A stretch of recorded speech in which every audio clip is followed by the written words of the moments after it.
Hi here, Vince here. I'm back for another video, and today I'm going to be talking about, this is the first edition of my TV roundup episode, as you like to call. So basically, I like doing reviews on TV reviews because I love watching TV and I love reviewing about it. And there's so much TV to watch about, especially in the autumn time. There's just so much, and it's so hard to do so many individual videos about so many programs. So in this video I'm just going to be talking about 3 shows I like to watch and my review of it. So yes, this is the first roundup episode, as I like to call. So today I will be talking in this video about the Apprentice UK, the Great British Bake Off, and a little bit of X Factor actually. So let's start off with the Apprentice. It started last week, and you know what? For the last couple of years I've started watching the Apprentice. I actually got into it 2 years ago. Yeah, and I like the tasks they do. Yeah, and you know, you do get to see quite some interesting people on that show. And yeah, last week the first task for the candidates was to go to Malta and to pick up 10 items. I think it was the 10 items sort of challenge. Yes, and that was very interesting. It was first task, so it was boys between girls. They didn't give team names like they usually do at the very beginning. Maybe it's just team 1 or team 2, or maybe they'll come up with team names during the series, but it was just boys versus girls. The boys won, so they got a treat, and the girls lost, and Sarah's the first to be fired by Lord Sugar.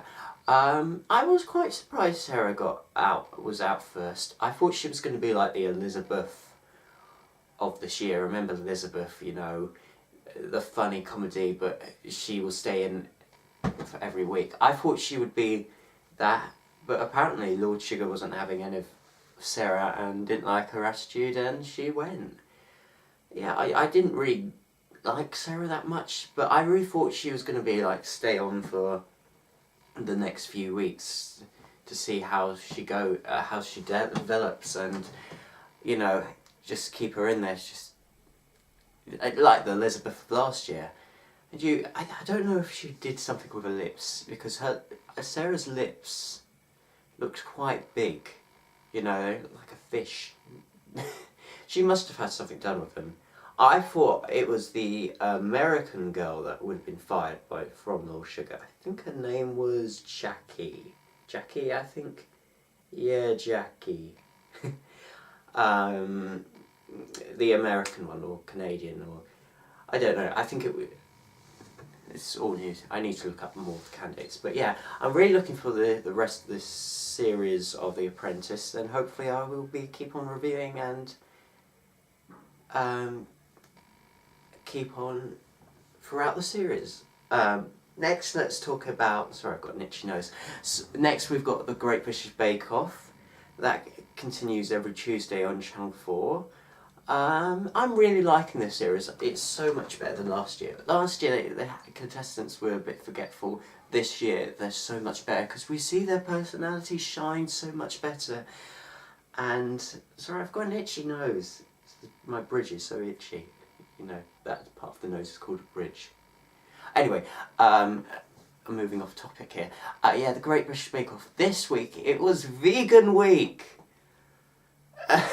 Sorry for all those vegans out there, but yeah, Vegan Week in the tent. I can think of anything worse. I mean, I'm not a vegan. I don't know how.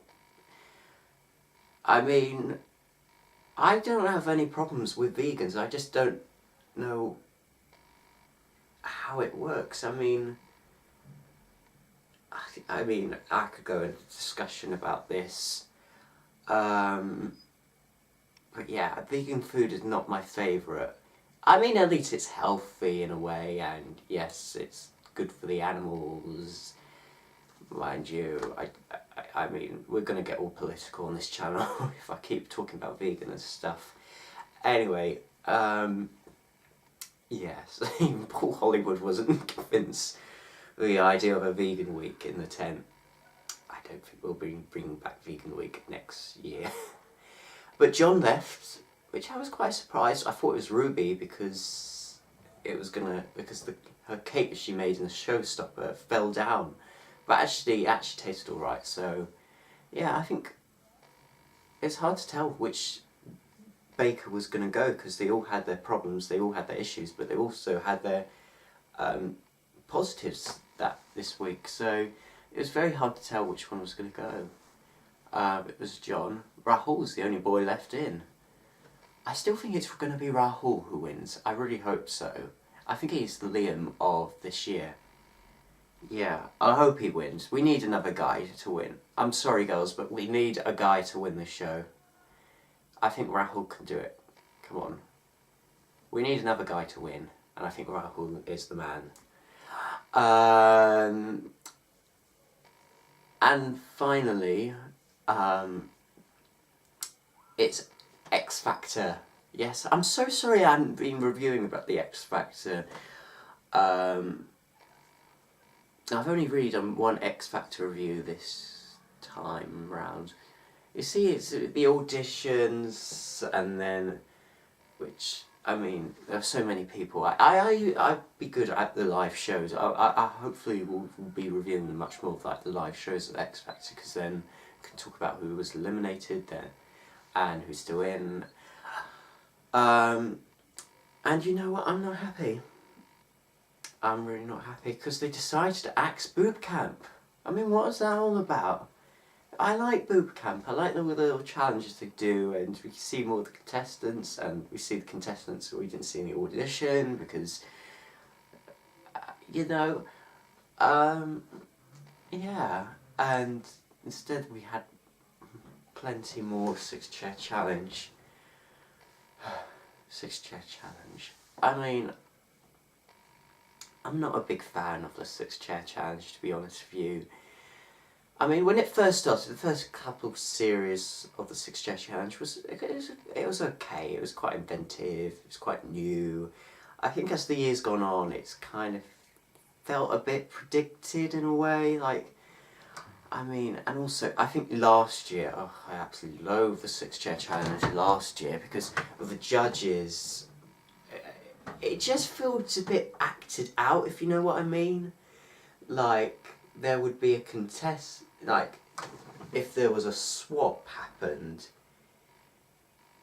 if swap happened, the crowd will shout out, bring them back, and then the judges would, oh no, why have you done that mistake? And they would fall out with each other. And I feel, it just felt like they had a script last year. It felt really acted out, and even casual viewers thought it was fake. It just didn't feel real. I didn't like it last year. Well, I didn't like the 6-chair challenge last year. This year, I mean, it's a bit better. I mean, they had this new golden buzzer.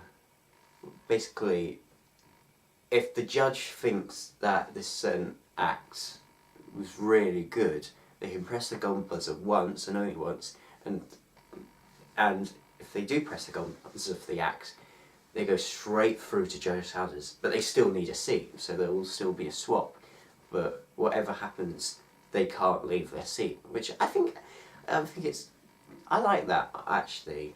I would have liked if they had like a separate 7th seat than a swap. I think that would have been better, because it's always been good if you're the last one on. That's always the best time to do the challenge, but now we've got this golden buzzer. I think it's good to go much earlier on now.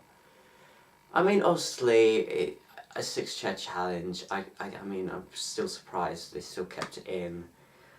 I mean, there were still the audience was still shouting "Bring them back" when an act was leaving. Even this time, some of the contestants who were out of their seats when they got swapped, they were shouting, "Oh, let me sing a sing-off, I want to sing for my life." I mean, oh, just get off the stage.